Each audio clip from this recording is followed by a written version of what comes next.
And a very good evening, everybody. I'm John Cole. Well, basketball Coyotes had their season come to an end today at the WDA, beaten by Mandan 77-60. The Braves were on fire right out of the gates. Basically, it's a home game for them, that's for sure. They got off to a 12-3 run, never looked back. Coyotes are ice cold. They ran into foul problems and couldn't get nothing to fall for them at all in the first half. They battled, but not quite enough. The Braves end Williston's season. Of course, the Coyotes got on a great winning streak at the end, 5 in a row. They had their fans dreaming maybe they would make it to the state, but could not quite get it done. Yesterday, they played very well against Minot, not as well today against the Braves. Rustin Middlewall, 19. Malachi Seek, the Coyote senior, had 17. Isaiah Romaine, he had 11.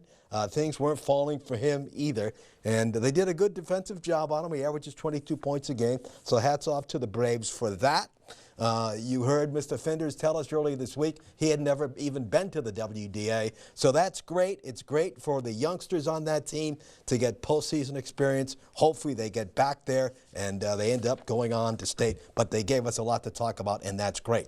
Elsewhere, Bismarck gets Belcourt 80-79. Semifinals, a romp for Century over Legacy 95-56. Minot wins, so we've got a Minot Century final tomorrow, something to look forward to.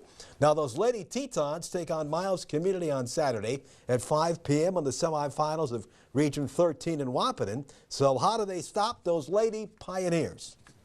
We're going to have to really lock down on defense, especially on their shooters. They have 2 really good shooters, and I think if we can just close out properly and help with second rotators when the first rotator comes to help, then we can win. I think defense is really just the main key. They did beat you once.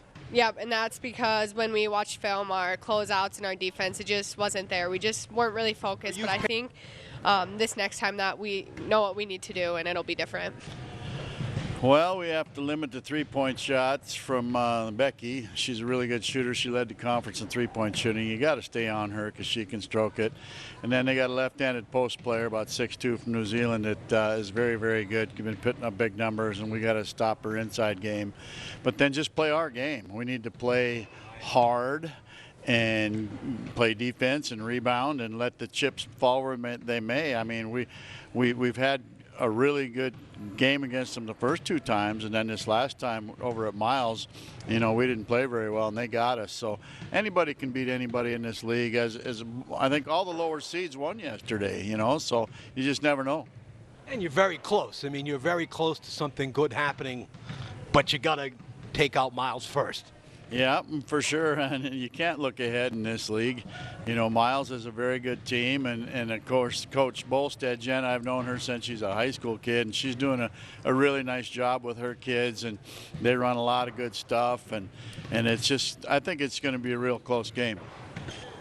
Well, we wish Jenna the best, but we don't want to see her get the Lady Tetons, that's for sure. All right, the Teton men, after a nice comeback win over Miles on Wednesday night, now they move to the semifinals of Region 13. Tomorrow in WAP, they'll take on the top seed Science. So how do they slow down those Cats?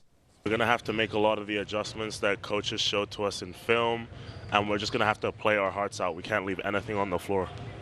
Got to try to come out right away and shut them down. Can't let them go on a long run. Yeah, a lot of our losses this season have come from a slow start and picking up in the second half. As long as we can pick it up the way we normally do in the second half for the entire game, I think we have a good shot at winning. It's going to have to be a team effort. Everybody's got to put in, and just got to follow the game plan and see what happens. Just don't let them go off on a big run, right? Yeah, that's been kind of our problem this entire year, just letting teams get on 12-0 runs, 20-0 runs, and we have to climb back in the second half. But if we can limit the runs they go on, we should be in a good spot. All right, 2 guys that have had outstanding sophomore seasons. Men's contest starts at 3 p.m., gals at 5 p.m. tomorrow in Wahpeton, and hopefully both clubs are playing on Sunday. Well, a busy wrap-up, that is for sure, of the rest of the scores. State B going on about 2 miles down the road in overtime. This is a classic game. Central Cass beat Rugby 53-52. My goodness, it was an outstanding game. You wanted no team to lose. Thompson, the Tommies, and Garrison. They hadn't been there in a while. Tommies are hoping this is the year they win that title. One team loaded with seniors, another team with just kids, the Iron Five, and Thompson pulled it out 55-50. So two very good Class B girls basketball games. I hope everybody was watching. Not that we want to help ABC, but I mean, they were good games. WDA semifinals, no surprise there. Century big over Legacy, 69-62, and Minot over Bismarck, 70-40, so that'll be a good game there as well. All right, semifinals for girls hockey. Fargo Davies beats Minot 1-0 in a tough one, and North-South over Legacy Bismarck 5-1. UND beat Omaha 5-4 in OT, and Colton Kringen was named the WDA Senior Boys Athlete of the Year. Who knows what he'll do tomorrow at the state? He's already won 3 swimming titles. We want him to get more. Let's take a timeout.